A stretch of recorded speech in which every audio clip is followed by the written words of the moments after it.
Hey everyone, here are your directions for day 11, May 19th. What is social structure? There's 3 parts.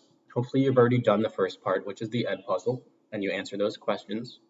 This video is going to focus on part 2, because part 3 is just answering a question in the exit ticket. You open up the Google Doc, and up pops a bunch of social structures. You're going to practice analyzing them and trying to make some inferences about what those civilizations think was important to them.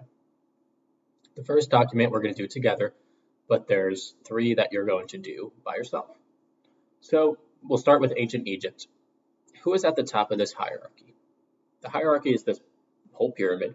So we're going to look at the top and you see that the pharaoh is at the top. So we can just write the pharaoh is at the top. Who is at the bottom of this hierarchy? So now we look at the bottom, and it looks like servants and slaves are at the bottom.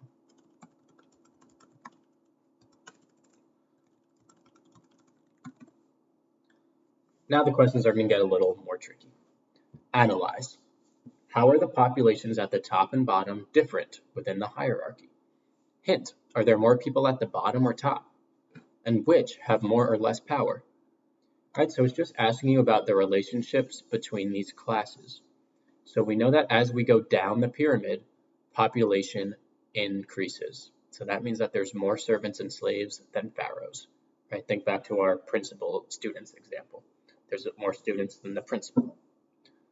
Also, as we go down the pyramid, the amount of power each class has decreases.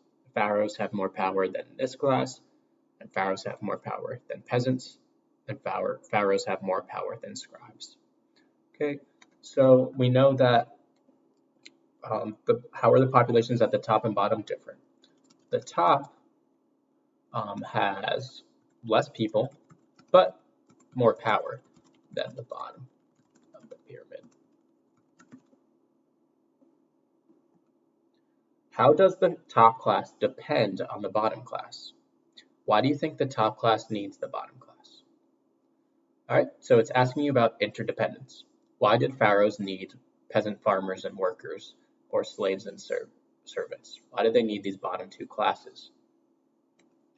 So pharaohs needed them in order to be successful because the bottom 2 classes helped build things, they helped farm, and they just helped to keep the civilization running smoothly.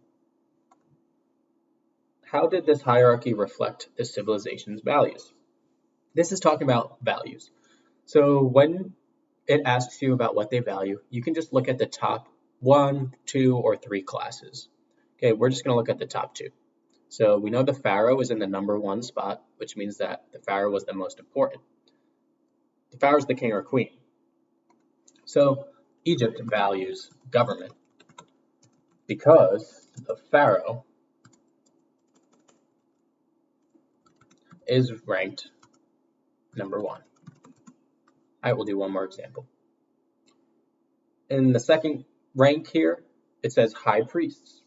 Priests are people that lead religious services in churches.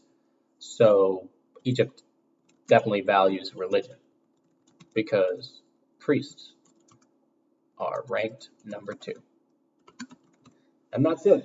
Most of the questions for the other documents are the same exact questions. You'll just have to use the charts provided for you to answer the questions. So the answers will be different, but most of the questions are the same. All right, and that's it.